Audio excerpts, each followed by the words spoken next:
E hoje nós vamos, então, refletir a respeito de Êxodo, capítulo 12, dos versos 1 ao 13. No domingo de Páscoa, eu trabalhei um pouco desse texto aqui pela manhã com os irmãos, mas hoje nós vamos olhá-lo de uma forma mais profunda e numa perspectiva um pouco diferente. Êxodo, capítulo 12, do versículo 1 ao 13. Diz assim a palavra do Senhor: Disse o Senhor a Moisés e a Arão na terra do Egito: Este mês vos será o principal dos meses, será o primeiro mês do ano.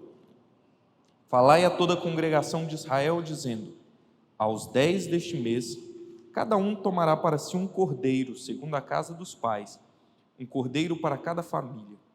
Mas se a família for pequena para um cordeiro, então convidará ele o seu vizinho mais próximo, conforme o número das almas, conforme o que cada um puder comer. Por aí calculareis quantos bastam para o cordeiro. Cordeiro será sem defeito, macho de 1 ano. Podereis tomar um cordeiro ou um cabrito, e o guardareis até o 14º dia deste mês. E todo o ajuntamento da congregação de Israel o imolará no crepúsculo da tarde. Tomarão do sangue, o porão em ambas as ombreiras e na verga das portas, nas casas em que o comerem. Naquela noite comerão a carne assada no fogo, com pães asmos e ervas amargas a comerão. Não comereis do animal nada cru, nem cozido em água, porém assado ao fogo, a cabeça, as pernas e a fressura. Nada deixareis dele até pela manhã. O que, porém, ficar até pela manhã, queimá-los-eis. Desta maneira o comereis: lombos cingidos, sandálias nos pés e cajado na mão. Comê-lo-eis às pressas. É a Páscoa do Senhor.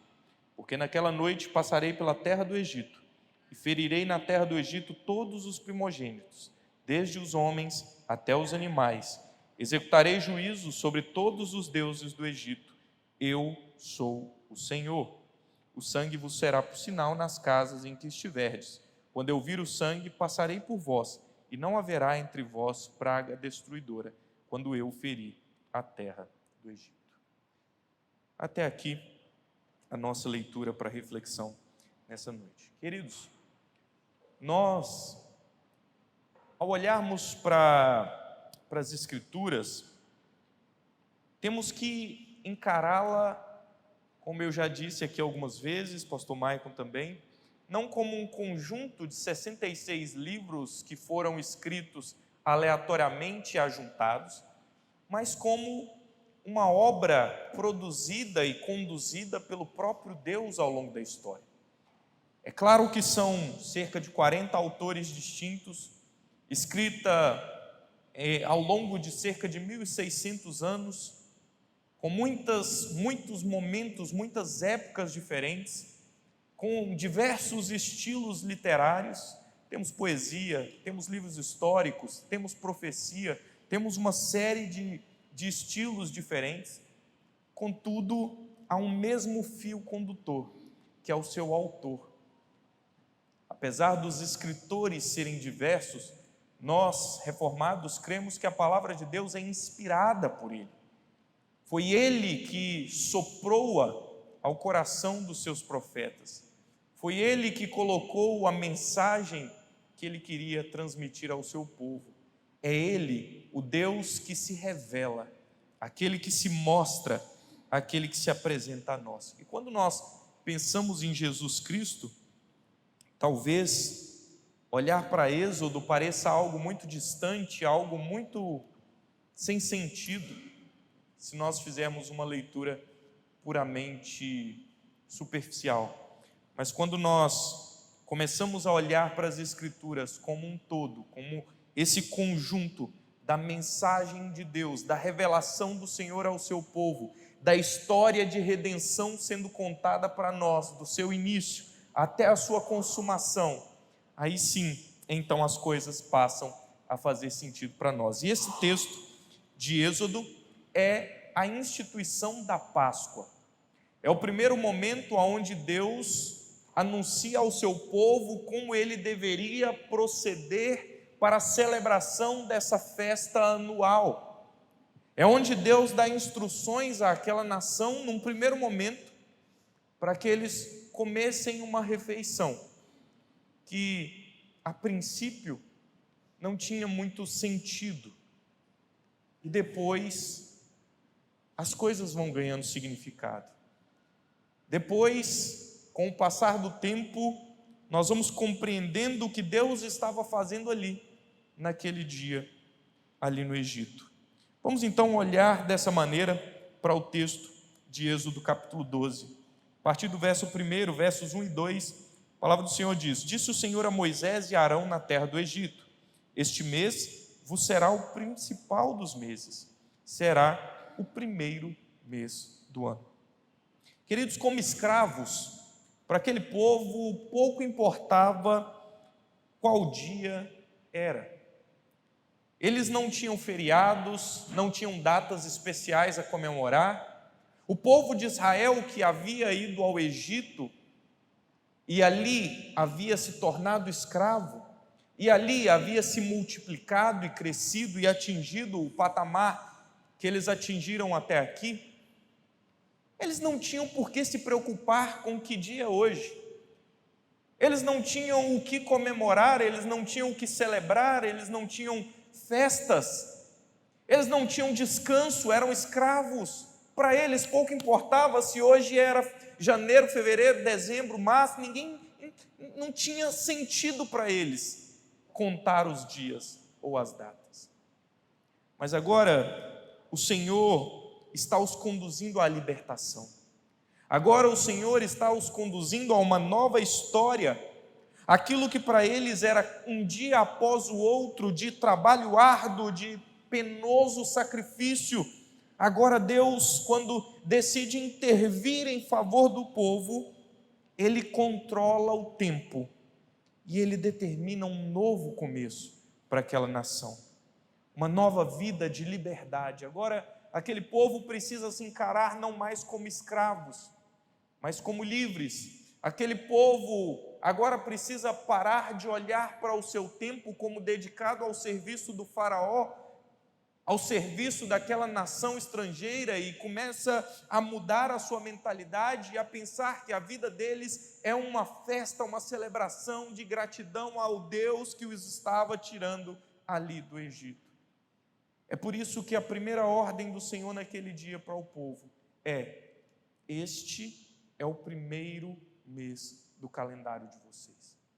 É a partir de agora, é a partir daqui que vocês vão começar a contar a sua história. Esses anos que vocês passaram como escravos no Egito termina hoje. E a partir de então, um novo tempo começa na vida desse povo. Por isso que é importante nós olharmos para esses 2 primeiros versos. No Antigo Testamento, então, a nação de Israel passa a ter 2 calendários.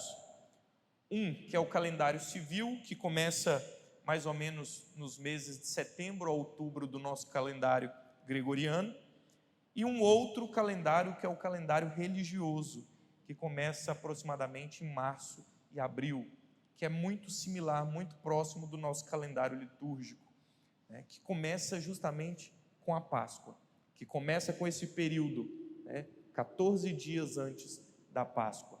O povo então marca o seu tempo a partir daquele ato de libertação de Deus que estava para acontecer. E aqui fica para nós a primeira lição dessa noite. Nós precisamos olhar para o tempo da perspectiva de Deus.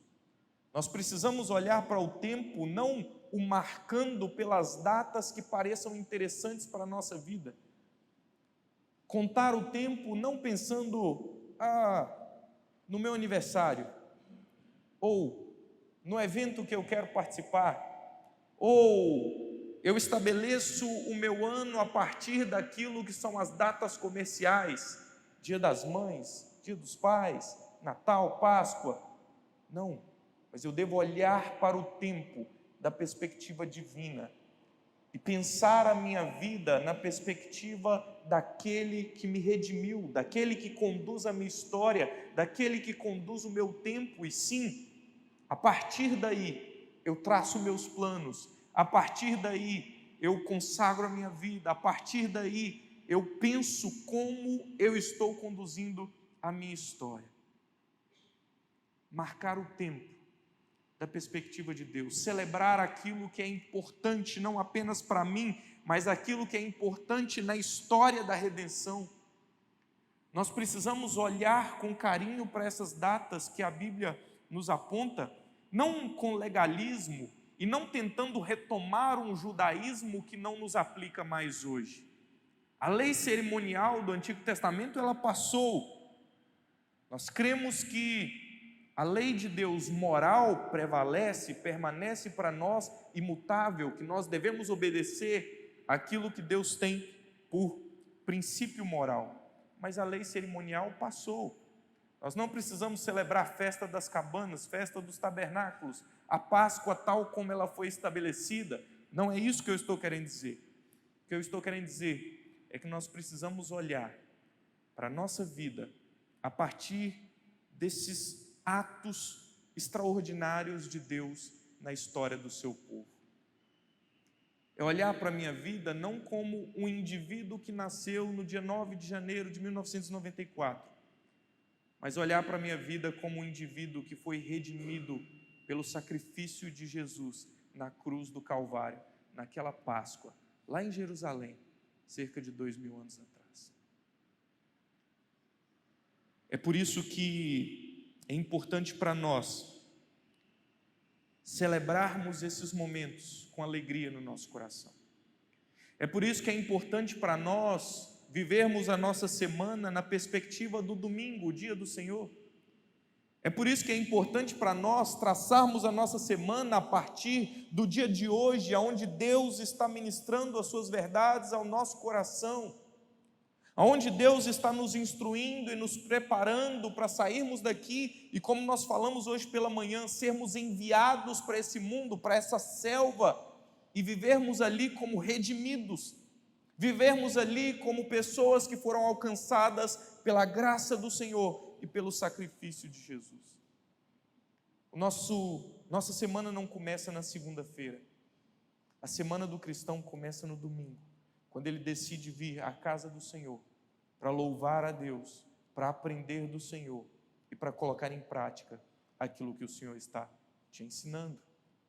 Também é importante nós lembrarmos das ordenanças do Senhor, dos sacramentos, daquilo que Deus nos mandou que fizéssemos, daquilo que Jesus Cristo nos ordenou que agora passaria a ser parte da nossa vida de fé. Nós precisamos levar a sério os sacramentos e trazer nossos filhos ao batismo. Nós precisamos, se você está aqui nessa noite, já está caminhando conosco há algum tempo e talvez nunca tenha tomado essa decisão de ser batizado, é importante que você tome essa decisão se você deseja ser um homem e uma mulher que anda com o Senhor. A sua vida deve ser vivida da perspectiva daquilo que Deus estabeleceu como marcos para você. O batismo, a profissão de fé. Pais, mães, não deixe que seus filhos adolescentes passem dessa fase sem tomarem uma atitude, uma postura de decidir, não, eu quero professar a minha fé diante do Senhor e diante da igreja. Não postergue esse momento, incentive o seu filho, traga ele, faça com que ele esteja nas classes de catecúmenos, sendo preparado para esse tempo, para que ele cumpra aquilo que Deus estabeleceu para a vida dele. Não negligencie a ceia do Senhor, momento em que nós nos reunimos como igreja para comer do pão e tomar do cálice, que são símbolos do corpo e do sangue de Jesus Cristo. Não faça isso. Priorize esse tempo. Não deixe de estar aqui reunido como povo de Deus, especialmente nos domingos onde nós celebramos a ceia, para ficar em casa vendo jogo, para sair com os amigos, para passear. Não.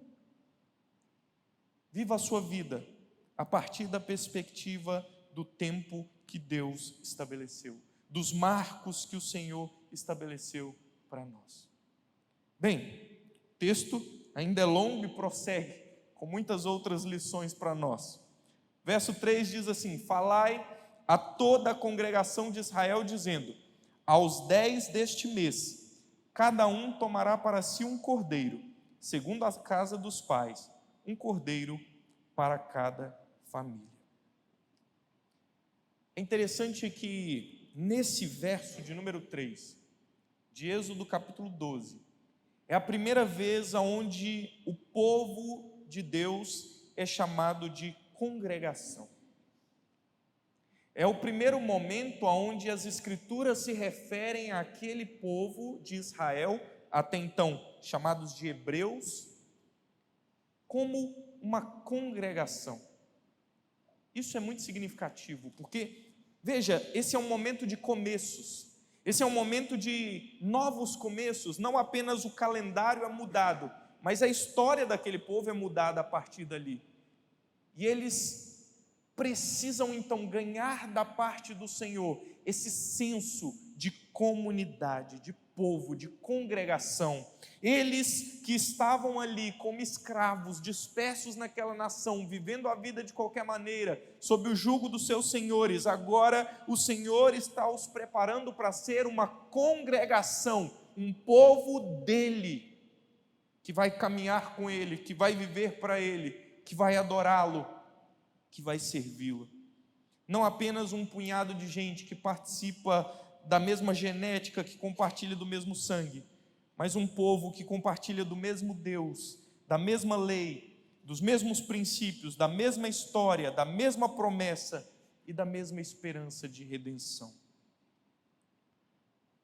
Naquele tempo, Deus os chama de congregação e dá uma ordem a eles, dizendo: escolham um cordeiro ou um carneiro. A palavra aqui, ela pode se aplicar a qualquer um dos dois tipos de animais, cordeiros ou carneiros, não tem muita diferença. E posteriormente, lá em Deuteronômio 16, nós vamos ver que Moisés amplia isso e coloca também bois como uma possibilidade para a celebração da Páscoa. Então, o foco não está em qual espécie de animal em si, mas naquilo que o Senhor está determinando que o povo faça. Este animal deveria ser preparado alguns dias antes, ele deveria ser selecionado ao 10º dia do mês, ele deveria ficar em espera, em aguardo até o 14º, quando então eles, rigorosamente seguindo as instruções do Senhor, deveriam oferecer aquele animal como sacrifício. Verso 4 começa então a nos dar as instruções para como essa festa deveria ser celebrada, para como esse evento deveria ser tratado e para como esse animal deveria ser escolhido, o que é extremamente importante. Verso 4 diz assim: mas se a família for pequena para um cordeiro, então convidará ele o seu vizinho mais próximo, conforme o número das almas, conforme o que cada um puder comer. Por aí calculareis quantos bastem para o cordeiro. Interessante que, da forma como Deus estabelece esse momento, essa não deve ser uma refeição egoísta. Não deve ser uma refeição que se coma de qualquer maneira.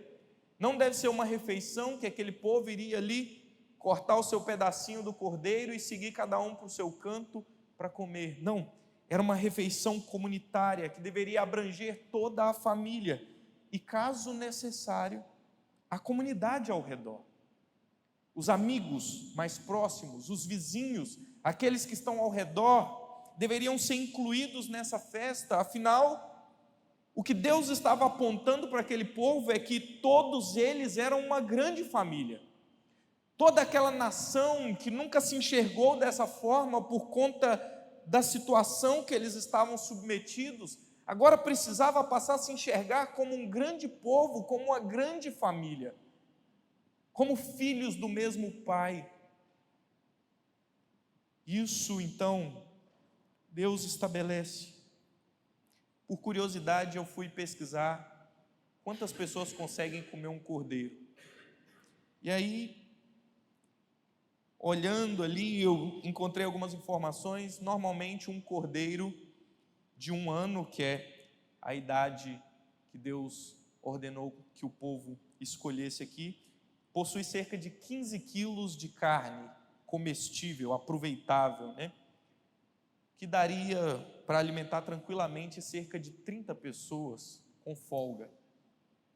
Então imagine uma família de 30 pessoas, né? Não é apenas pai, mãe e filhos, é genros, noras, é aqueles que estão mais próximos, é aquela família estendida, é todo mundo junto, reunido, para celebrar ao Senhor esse momento, para participarem juntos daquilo que Deus estava estabelecendo para eles. É por isso que lá em Deuteronômio, você vai poder separar um boi se você quiser, porque a família vai aumentando, a família vai crescendo, e aí já tem como uma família grande comer um boi inteiro na festa da Páscoa. Olha que interessante como Deus, Ele chama o seu povo para celebrar em comunhão. Veja como Deus está estabelecendo bases para essa congregação de Israel. Queridos, isso é muito importante para nós. No seu devocional dessa semana, você vai encontrar um desafio. E eu quero adiantar um pouco esse desafio, dizendo que o que está lá escrito não é simplesmente para você ler e deixar passar. É para você procurar fazer o que está ali. Ali há o desafio que Deus faz ao seu povo neste texto, dizendo: olha, não se exclua da comunidade, não se isole da sua família da fé, não se torne um núcleo pequeno, restrito, egoísta, mas cresça, inclua, traga para junto, faça participar, faça envolver. E o desafio que você vai ver lá é justamente para que você, a sua casa, a sua família, convide outras pessoas para estar com você em momentos de festa. Chame alguém para celebrar com você, para fazer um churrasco junto. Chame os seus irmãos da igreja para estar com você ali comendo uma refeição. Chame os seus colegas de trabalho para vir para o meio da sua casa, como uma oportunidade de Deus para você falar de Jesus, falar do Evangelho, mostrar a sua fé, mostrar o seu Cristo. Nós precisamos, queridos, deixar esse egoísmo da nossa pós-modernidade de lado e abrirmos de novo as nossas casas para celebrarmos juntos, para deixarmos que o povo de Deus participe conosco das nossas refeições, da nossa vida íntima, da nossa comunidade, para que nós também participamos da vida dos nossos irmãos, para que nós sejamos bênção na vida dos outros. Você aprende com o próprio Deus a fazer isso. Verso 5, a palavra do Senhor prossegue dizendo: o cordeiro será sem defeito, macho de 1 ano, podereis tomar um cordeiro ou um cabrito, e o guardareis até o 14º dia desse mês. E todo o ajuntamento da congregação de Israel o imolará no crepúsculo da tarde. A gente pula o verso 7, que a gente volta nele depois. Verso 8: naquela noite comerão a carne assada no fogo, com pães asmos e ervas amargas a comerão. Não comereis do animal nada cru, nem cozido em água, porém assado ao fogo, a cabeça, as pernas e a fressura. Nada deixareis dele até pela manhã, o que porém ficar até pela manhã, queimá-los eis. Quando a gente olha para um texto como esse, pelo menos eu me encho de perguntas. Por que Deus tem tantas exigências assim com relação a esse animal? Por que Deus, Ele coloca tantos detalhes com relação à construção do tabernáculo? Por que Deus, ele fala de como vai ser a roupa do sacerdote? Por que ele determina qual a pedrinha, qual a cor da pedra que tem que estar lá na estola sacerdotal? Por que tem toda essa necessidade de que Deus, ao dar ordens ao seu povo aqui, ele entre nos mínimos detalhes e fale da idade do animal, de como ele deve ser cozido, de quanto tempo ele tem que ficar antes de ser sacrificado? Seria essa apenas uma refeição gorda e nutritiva para preparar o povo para a fuga do Egito? Seria apenas uma coincidência o fato de que Abraão, séculos antes, encontrou um cordeiro preso pelos chifres para substituir o seu filho no sacrifício? Será que todas essas coisas das Escrituras são apenas coincidências? Ou será que nosso Deus está nos contando uma história? Será que o nosso Deus está nos passando uma mensagem? Será que o nosso Deus está nos apontando para algo? E eu creio que é justamente essa última alternativa. Paulo, lá em 1 Coríntios, capítulo 5, versículo 7, ele une o Egito ao Calvário, num verso, quando ele diz: lançai fora o velho fermento, para que sejais nova massa, como sois de fato sem fermento, pois também Cristo, o nosso Cordeiro Pascal, foi imolado. Cordeiro Pascal, esse que Deus aponta aqui no Êxodo, capítulo 12, para que o povo comesse, para que o povo se ajuntasse em família, para compartilhar desta refeição. Paulo, séculos, milênios depois, falando aos coríntios, vai dizer: aquele cordeiro que os seus pais comiam e que vocês comem todos os anos, é Jesus Cristo, o Senhor.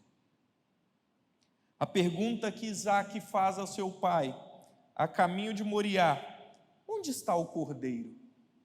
Ela é definitivamente respondida por João Batista, lá em João capítulo 1, versículo 29, quando ele aponta para Jesus e diz: eis o Cordeiro de Deus que tira o pecado do mundo. A resposta que Abraão deu ao seu filho foi certa, porém foi temporária. Ele disse: Deus proverá para si o cordeiro.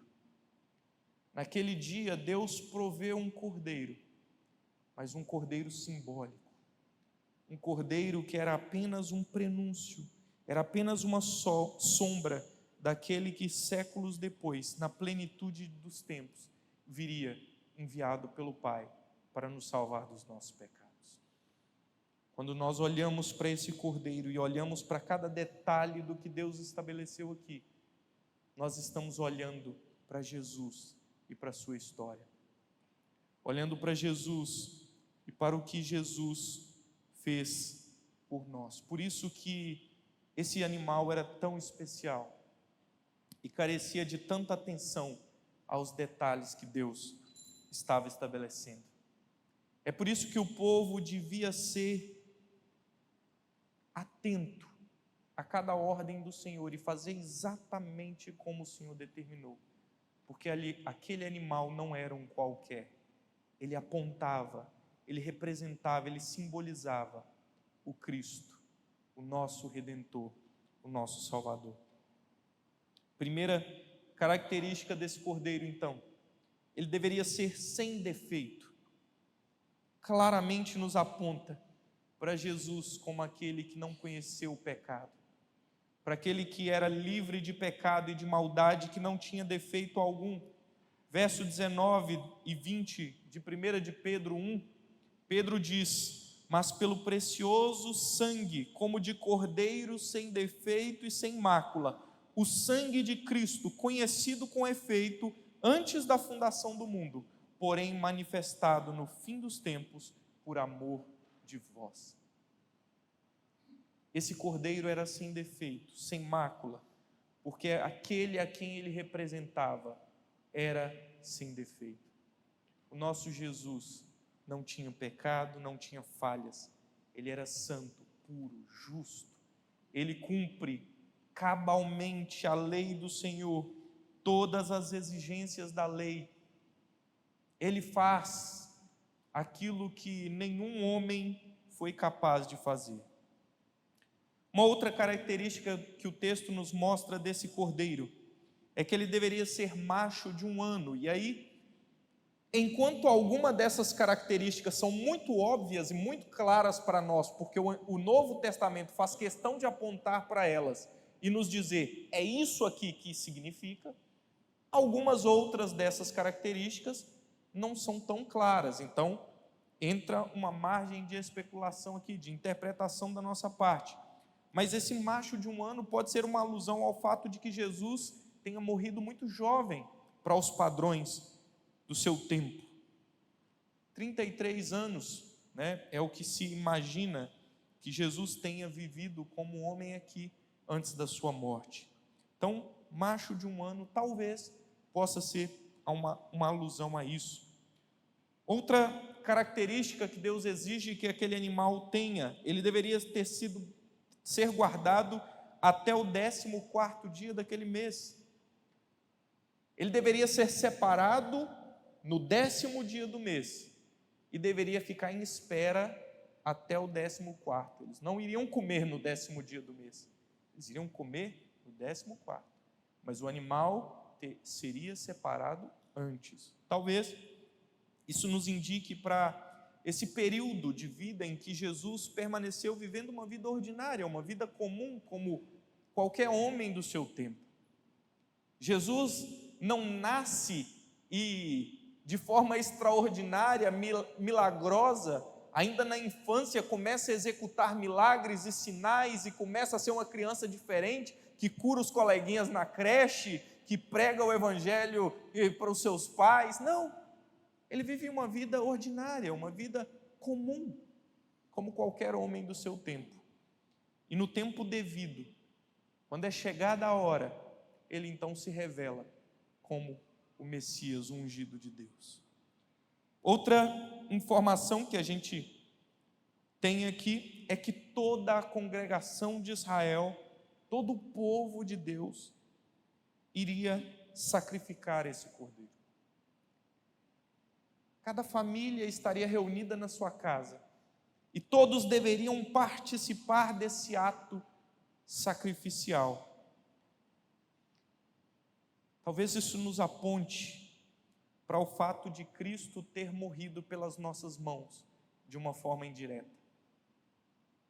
Nós, como homens e mulheres pecadores, somos causadores da morte de Cristo, porque são os nossos pecados que Ele leva sobre si.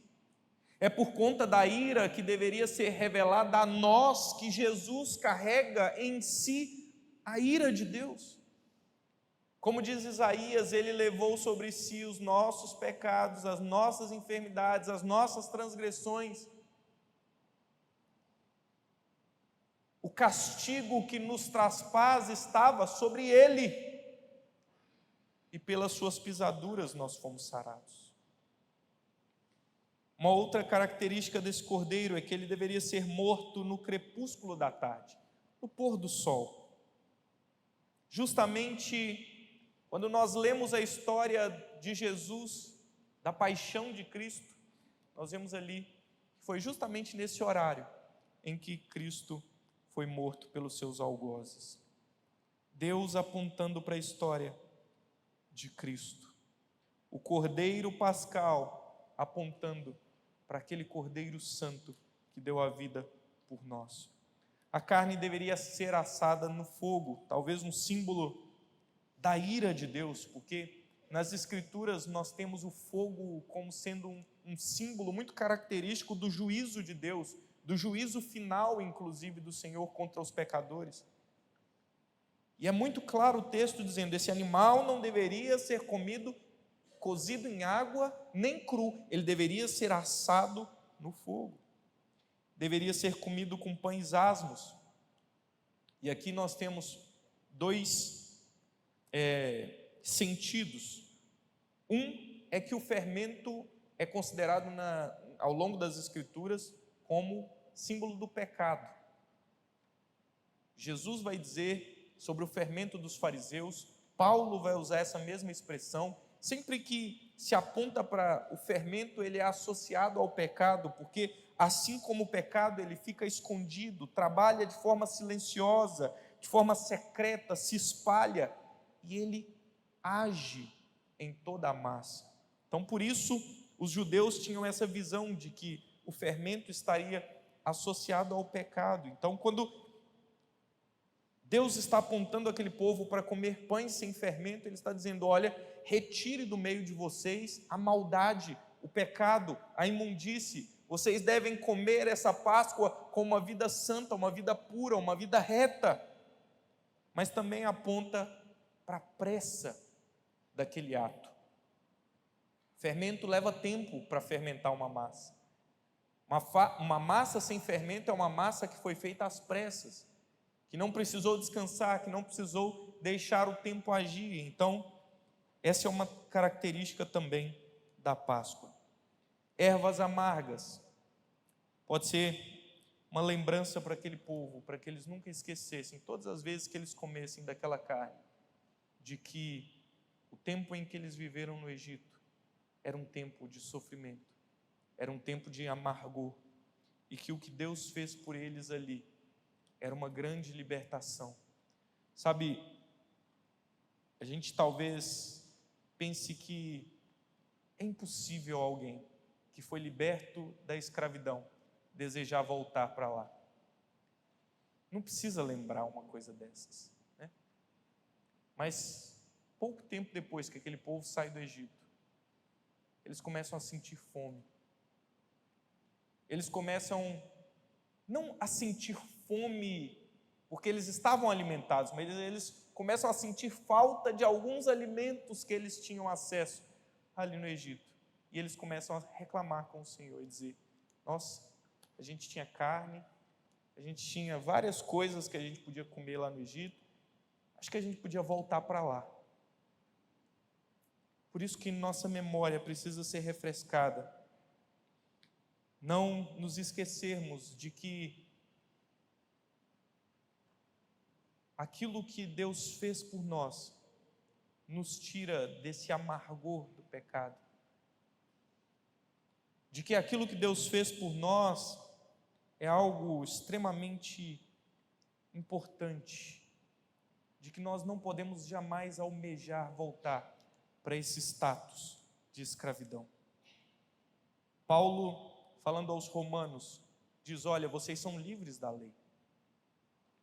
E ele imagina o que pode passar na mente de alguns daquele povo e diz: não é por conta disso que agora vocês vão viver em pecado, porque vocês são escravos de Cristo e não mais escravos do pecado.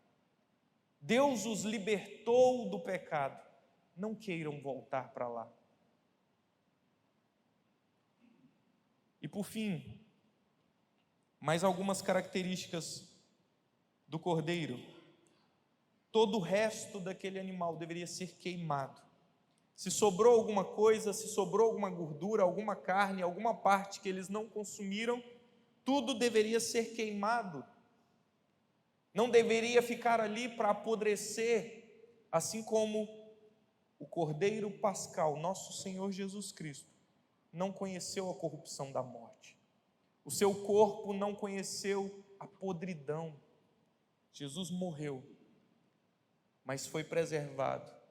E ao terceiro dia ele ressuscitou, com o mesmo corpo que ele morreu, glorificado pelo Pai. Incorruptível. Bem, e mais uma característica que vai estar lá no verso 46, mais à frente, que nenhum osso desse cordeiro deveria ser quebrado, e aqui é uma dos sinais muito claros também nas Escrituras, porque nós vemos João relatar para nós que nenhum osso de Jesus foi quebrado naquele processo da sua crucificação. É óbvio que aquele povo não tinha compreensão total desses significados. Aliás, algum desses pontos, como eu falei, ainda é motivo de discussão para nós hoje. O que significa isso? O que representa aquilo? Porém, com o progresso da revelação, ao longo do tempo, nós fomos ganhando clareza com relação àquilo que representava esse sacrifício. Com o passar do tempo, aquilo que para o povo era apenas uma ordem do Senhor, que não tinha muita clareza, mas que deveria ser feita, e eles fizeram, e eles cumpriram, conforme o Senhor havia estabelecido, e ano após ano eles repetiam esse ato. Eles não tinham total compreensão do que eles estavam fazendo, mas nós hoje, ao olharmos para esse texto, ao olharmos para as Escrituras, conseguimos encontrar o significado final de tudo aquilo que Deus estava fazendo. Conseguimos olhar para essa história e pensar: eu sei aquilo que aquele povo ainda não sabia. Eu sei que o cordeiro que eles comeram naquele dia não é apenas uma refeição, mas é um apontamento, é um sinal do Cristo que veio para redimi-los e para me redimir também. Que Deus, conduzindo a sua história, ia dando sinais, ia dando lampejos de verdade, e hoje nós olhamos para trás e vemos a luz que iluminou toda a história. O texto prossegue dizendo: dessa maneira o comereis, lombos cingidos, sandálias nos pés e cajado na mão. Comê-los-ei à pressa, é a Páscoa do Senhor. Assim como os pães sem fermento também simbolizavam dessa pressa, aqui nós temos Deus claramente ordenando eles estarem preparados para a saída do Egito. Deus orienta aquele povo e nós não podemos perder de vista o contexto que estava envolvido naquela história. Nós não podemos esquecer que Deus havia levantado Moisés como libertador daquela nação, que Deus havia enviado Moisés ao faraó inúmeras vezes para que Moisés pedisse: deixe o povo do Senhor ir. E o faraó, endurecido de coração, não permitia que o povo saísse. Vez após vez o Senhor ia então enviando as pragas contra o Egito. E aquele povo, aquele faraó continuava endurecido e não permitia que o povo saísse. Aqui nós estamos na noite decisiva, no momento onde definitivamente a palavra do Senhor iria se cumprir, e aquele povo então seria liberto daquela terra estrangeira. Era o ultimato, era o momento onde não havia mais como o faraó resistir diante do Senhor. E Deus então diz: vocês vão comer essa Páscoa, vocês farão isso que eu estou estabelecendo para vocês, mas vestidos, cingidos para a caminhada, sandália no pé, cajado na mão, pronto para a qualquer momento, em qualquer instante, tomar rumo, tomar caminho em direção à terra prometida. Esse é um elemento muito específico daquela primeira Páscoa, mas isso continua a ser feito pelo povo de Deus por longos anos ainda. Todos os anos eles comiam a Páscoa durante séculos, vestidos, de pé, com cajados na mão, comendo apressadamente, conforme a ordem do Senhor. Já no período do Novo Testamento a gente vê que isso foi sofrendo mudanças com o tempo, porque não era o foco, o objetivo da celebração da Páscoa. Essa era uma ordem específica para aquele dia, não para a festa perpétua do povo, né? Tanto que nós vemos a última ceia, os discípulos reunidos com Jesus, comendo a Páscoa, tranquilos, assentados, compartilhando do pão, tomando do cálice, batendo papo. Então eles não estavam apressados, cingidos, prontos para sair, né?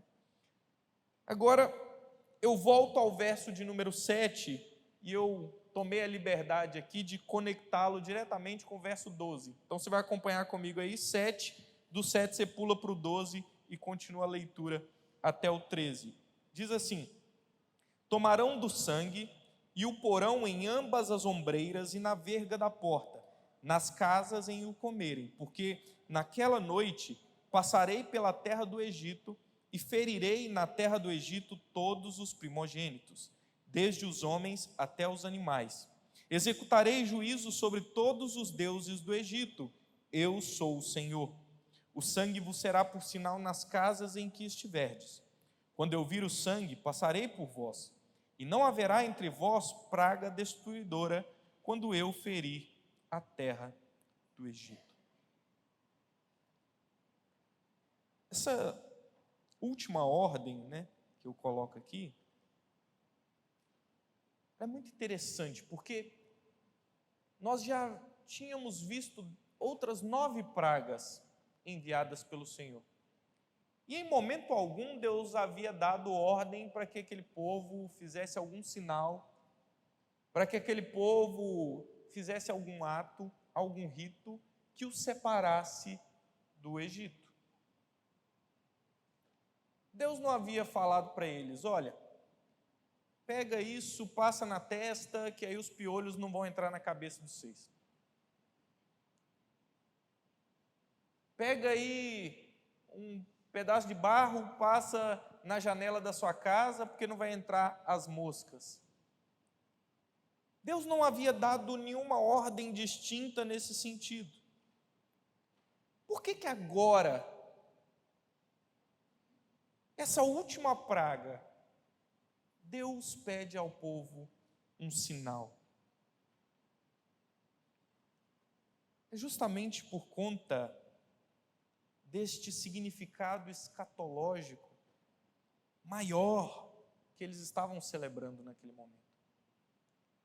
A Páscoa, ela não é simplesmente o momento em que aquele povo está sendo liberto da morte dos primogênitos, mas aquela Páscoa está apontando justamente para o momento em que todos os filhos de Deus estão sendo libertos da morte eterna.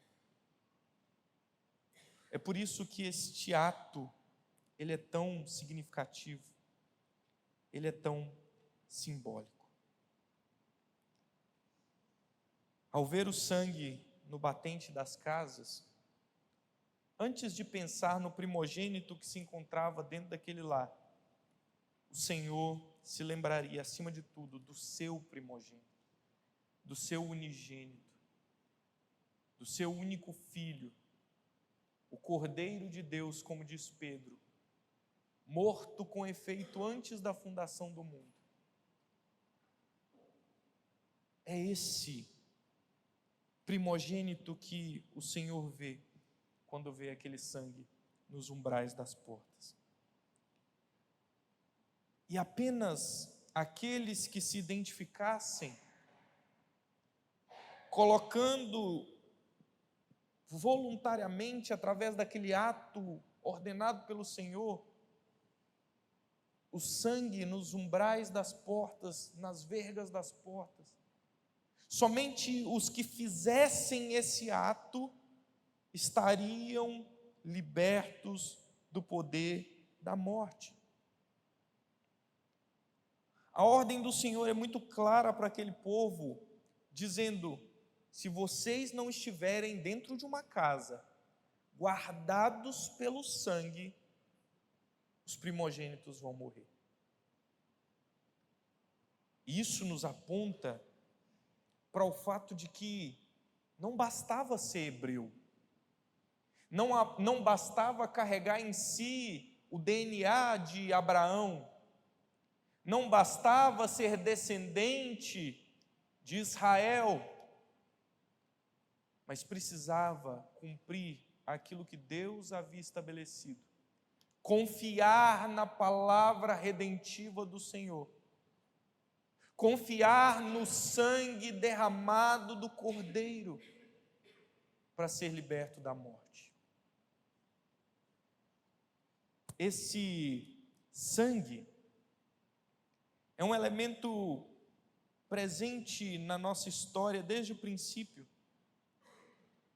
Lá no Éden, quando o homem peca, quando Adão peca contra o Senhor, A Bíblia diz que imediatamente eles se viram nus, foram tomados de vergonha pela sua situação, e eles fizeram roupas com folhas para se ocultar de Deus, para ocultar a sua vergonha, a sua nudez, e se esconderam do Senhor, e o Senhor então vem ao jardim visitá-los e os chama. E quando eles se apresentam ao Senhor, eles estão vestidos de folhas. E eles reclamam da sua nudez. E o Senhor então diz: vocês comeram do fruto que não deveria. Nós temos todas aquelas maldições estabelecidas contra a serpente, contra Eva, contra o homem, contra a terra. E nós vemos o próprio Deus tomar da sua criação um animal,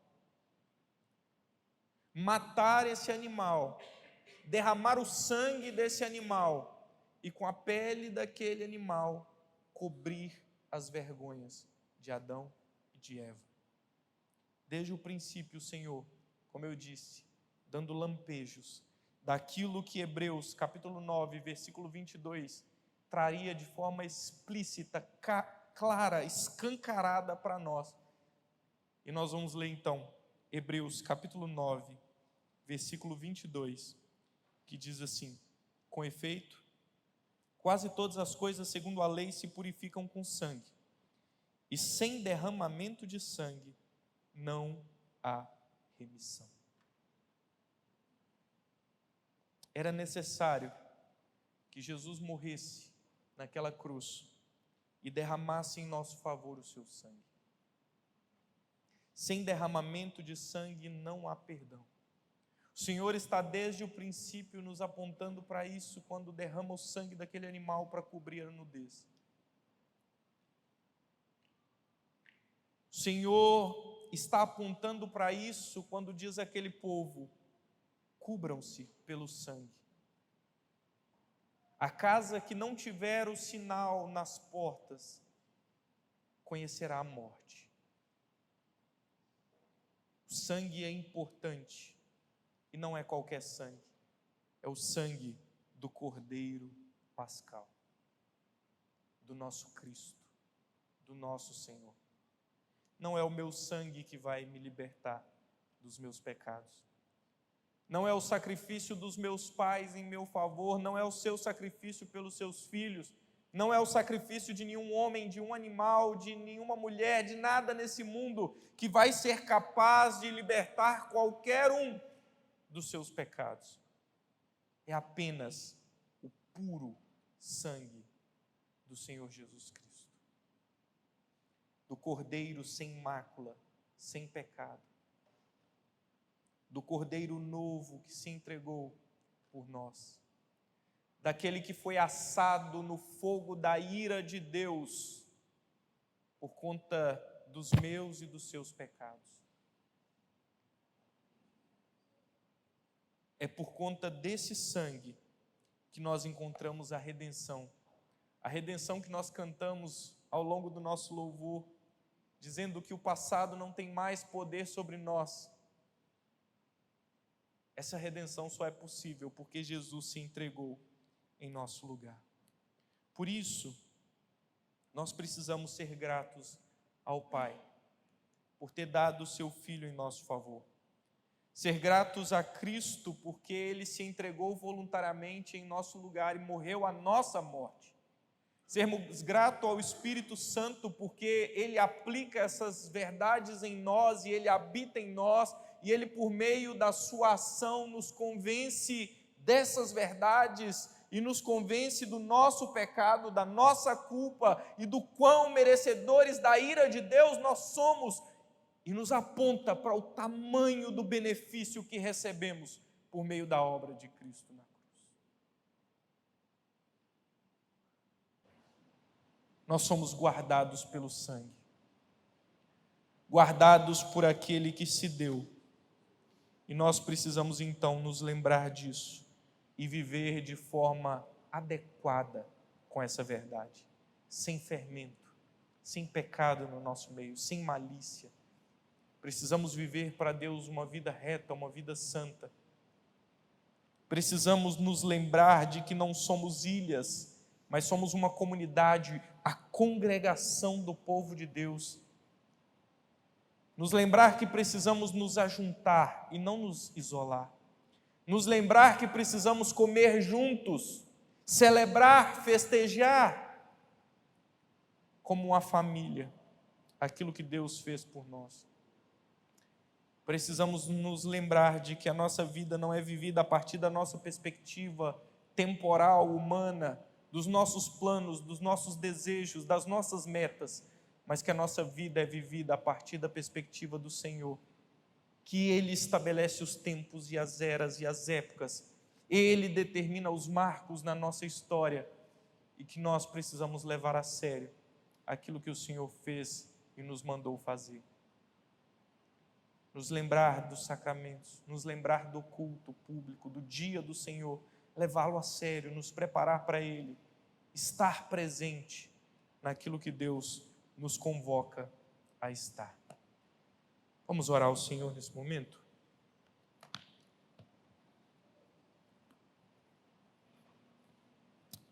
Pai Santo, nós bendizemos o Teu nome, Te louvamos nessa noite. Te agradecemos, Senhor, porque o Senhor nos deu este Cordeiro perfeito, muito mais perfeito do que qualquer animal que nós poderíamos escolher dos melhores que tivéssemos, Senhor. Este, de fato, é o Cordeiro sem mácula, sem pecado. É o Cordeiro de Deus capaz de tirar o pecado do mundo e aquele que se entrega na cruz para nos redimir dos nossos muitos pecados. Justo pelos injustos, santo pelos pecadores. Senhor, nós te damos graças por isso. Pedimos ao Senhor que nos ajude a viver de maneira digna de sermos chamados congregação dos filhos de Deus. Pedimos ao Senhor que nos ajude a entrarmos em comunhão com os nossos irmãos que também foram lavados e que também estão guardados debaixo deste mesmo sangue. E pedimos ao Senhor que nos dê condição de olhar para a nossa vida, Senhor, e conduzi-las da perspectiva do Senhor, do tempo do Senhor para nós, não do nosso. Senhor, esse é o nosso desejo, e no nome de Jesus. Pai, nós queremos também, de modo especial nesse momento, orar em favor dos nossos irmãos que estão enfermos, que carecem, ó Deus, do nosso clamor. Esse mesmo sangue de Jesus que nos purifica dos nossos pecados, a Bíblia diz que esse Jesus levou sobre si as nossas enfermidades, Pai. Nesse momento nós queremos clamar pela misericórdia do Senhor sobre a nossa irmã Nilda, ó Deus, que tem o seu estado de saúde muito fragilizado nesse momento, Pai. Nós, como servos do Senhor, como filhos que temos livre acesso ao Pai, nos achegamos nesse momento para clamar: tem misericórdia da nossa irmã, Senhor. Intervém agora com o seu poder e com a sua graça. E, Senhor, faz aquilo que nós, como homens, aquilo que médicos não podem fazer, Pai. Tem misericórdia, é a nossa oração. No nome de Jesus, seu Filho. Pedimos ao Senhor nesse momento, Pai, que o teu grande amor, a graça redentora do Cordeiro Pascal e as consolações do Espírito Santo de Deus sejam com todo o povo do Senhor, hoje e para sempre.